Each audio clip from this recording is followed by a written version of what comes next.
여러분 잠깐만요. 지금 이 영상을 보고 계신 분들 중에 아침에 일어나서 손이 저린 적 있으신 분 있나요? 아, 있으시구나. 그럼 혹시 그냥 잠자리가 불편해서 그런가 보다 하고 넘어가신 적 있으신가요? 아니에요. 절대 아닙니다. 제가 지금부터 말씀드릴 이야기를 들으시면 등골이 오싹해질 겁니다. 왜냐하면 그 손저림이 여러분의 몸에서 보내는 마지막 경고 신호일 수도 있거든요. 실제로 의학계에서는 아침 손저림을 절대 무시하면 안 된다고 경고하고 있습니다. 왜 그럴까요? 바로 이것이 당뇨병, 손목 터널 증후군, 목 디스크 같은 심각한 질환의 첫 번째 신호탄이기 때문입니다. 안녕하세요, 여러분. 오늘은 정말 중요한 의료 정보를 가지고 왔습니다.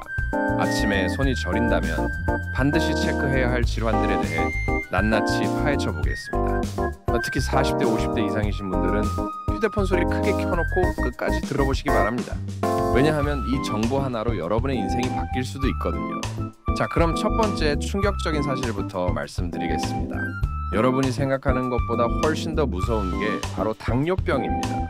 당뇨병 환자 10명 중 7명이 신경병증을 경험한다는 사실을 알고 계셨나요? 그런데 더 충격적인 건 이 신경병증의 첫 번째 증상이 바로 손발 저림이라는 겁니다. 당뇨병이 무서운 이유는 소리 소문 없이 찾아온다는 거예요.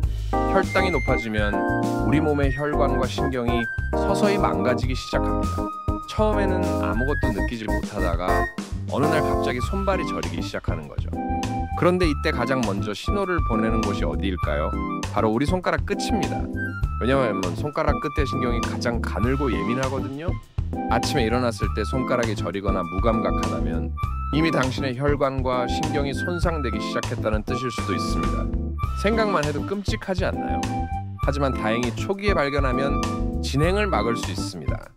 그래서 조기 진단이 정말 중요한 거죠. 두 번째로 말씀드릴 건 손목 터널 증후군입니다. 이것도 만만치 않아요. 요즘 스마트폰이나 컴퓨터를 많이 사용하시죠. 그런데 여러분이 지금 이 순간에도 손목에 엄청난 압력을 가하고 계신다는 사실 알고 계시나요? 손목 터널 증후군은 손목 안쪽의 좁은 통로에서 신경이 눌리는 질환입니다. 손목 안의 공간이 부어오르거나 좁아지면서 그 안을 지나가는 신경이 압박을 받게 되는 거예요. 그래서 손으로 가는 신호가 제대로 전달되지 않는 겁니다. 그런데 이게 무서운 이유는 처음에는 아침에만 저리다가 점점 하루 종일 저리게 된다는 겁니다. 심하면 젓가락질도 못하고 단추도 못 끼우게 돼요. 더 충격적인 건 방치하면 손가락 근육이 위축된다는 사실입니다. 한번 위축된 근육은 다시 돌아오지 않아요. 평생 불편하게 살아야 하는 거죠. 세 번째는 목 디스크입니다. 이건 정말 심각해요. 목 디스크라고 하면 목만 아픈 줄 아시는 분들 많으시죠? 아니에요. 목 디스크는 목에서 시작해서 어깨, 팔, 손까지 모든 걸 마비시킬 수 있는 무서운 질환입니다. 목뼈 사이에 디스크가 튀어나와서 신경을 누르면 그 신경이 연결된 모든 부위에 문제가 생깁니다. 목에서 시작된 문제가 어깨, 팔, 손까지 영향을 미치는 거죠. 특히 잠을 잘 때 베개가 너무 높거나 자세가 나쁘면 목에 엄청난 스트레스가 가해집니다.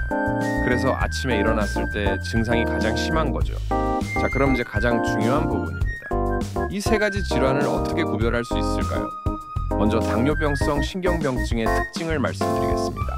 이건 양손이 동시에 그리고 대칭적으로 저린 게 특징이에요.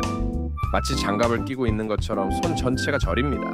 그리고 발가락도 함께 저린다면 당뇨병을 강하게 의심해 봐야 해요.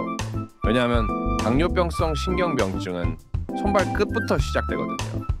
또 다른 신호들도 있어요. 갈증을 자주 느끼고 소변을 자주 보고 체중이 갑자기 줄어들고 상처가 잘 낫지 않는다면 더욱 의심스럽죠. 손목 터널 증후군은 완전히 다릅니다. 이건 엄지부터 약지 중간까지만 저려요. 새끼손가락은 멀쩡하거든요. 왜냐하면 새끼손가락은 다른 신경이 지배하거든요. 그리고 밤에 더 심해지는 게 특징이에요. 자다가 손이 저려서 깨는 경우가 많습니다. 또 손목을 꺾으면 증상이 더 심해져요. 목 디스크는 또 다릅니다. 목을 움직일 때 증상이 변해요. 목을 뒤로 젖히거나 한쪽으로 돌리면 저림이 더 심해지거나 아예 사라지기도 해요. 그리고 이 어깨나 팔 전체가 아프면서 손까지 저리는 증상이 나타납니다. 목에서 시작된 통증과 저림이 팔을 따라 쭉 내려오는 특징이 있어요. 자, 이제 집에서 할 수 있는 간단한 테스트 방법들을 알려드리겠습니다. 손목 터널 증후군 테스트부터 해보세요. 양손의 손목을 90도로 꺾어서 손등끼리 맞대고 1분 동안 유지해보세요. 이때 저림이 심해진다면 손목 터널 증후군일 가능성이 높아요. 목 디스크 테스트는 이렇게 해보세요. 목을 뒤로 젖히면서 저림 쪽으로 고개를 돌려보세요. 저림이 더 심해진다면 목 디스크를 의심해볼 수 있어요. 당뇨병은 혈당 측정기로 혈당을 재어보시거나 다른 증상들이 함께 있는지 체크해보시면 됩니다. 그런데 여러분, 가장 중요한 건 정확한 진단입니다. 혼자서 판단하지 마시고 반드시 병원에 가서 검사를 받으시기 바래요. 당뇨병이 의심되면 내분비내과에서 공복 혈당과 당화혈색소 검사를 받으세요. 손목 터널 증후군이 의심되면 정형외과나 신경과에서 신경전도 검사를 받으시고요. 목 디스크가 의심되면 정형외과나 신경외과에서 MRI를 찍어보세요. 이제 치료법에 대해 말씀드리겠습니다. 당뇨병성 신경병증의 경우 혈당 조절이 가장 중요해요. 혈당을 잘 조절하면 더 이상의 신경 손상을 막을 수 있습니다. 또한 신경영양제도 도움이 돼요. 손목 터널 증후군은 초기에는 손목 보호대와 스트레칭으로 좋아질 수 있어요. 하지만 심하면 주사나 수술이 필요할 수도 있습니다. 목 디스크는 물리치료와 약물치료를 먼저 시도해보고 그래도 안 되면 수술을 고려해야 해요. 하지만 무엇보다 중요한 건 예방이겠죠. 당뇨병 예방을 위해서는 규칙적인 운동과 건강한 식습관이 필수예요. 특히 유산소 운동을 주 3회 이상 한 번에 30분 이상 하시는 걸 추천드려요. 손목 터널 증후군 예방을 위해서는 컴퓨터나 스마트폰 사용 시 올바른 자세를 유지하고 중간중간 손목 스트레칭을 해주세요. 목 디스크 예방을 위해서는 적절한 높이의 베개를 사용하고 장시간 같은 자세를 피하시기 바래요. 여러분, 오늘 말씀드린 내용 정말 중요합니다. 아침에 손이 저린다고 해서 그냥 넘어가지 마세요. 우리 몸이 보내는 신호를 무시하면 나중에 후회할 수도 있어요. 건강은 잃고 나서야 그 소중함을 알게 된다고 하잖아요.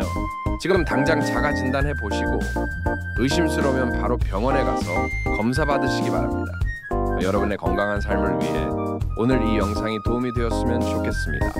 구독과 좋아요 잊지 마시고요. 댓글로 궁금한 점 남겨주시면 답변 드리겠습니다. 다음에 또 유용한 건강 정보로 찾아뵙겠습니다. 감사합니다.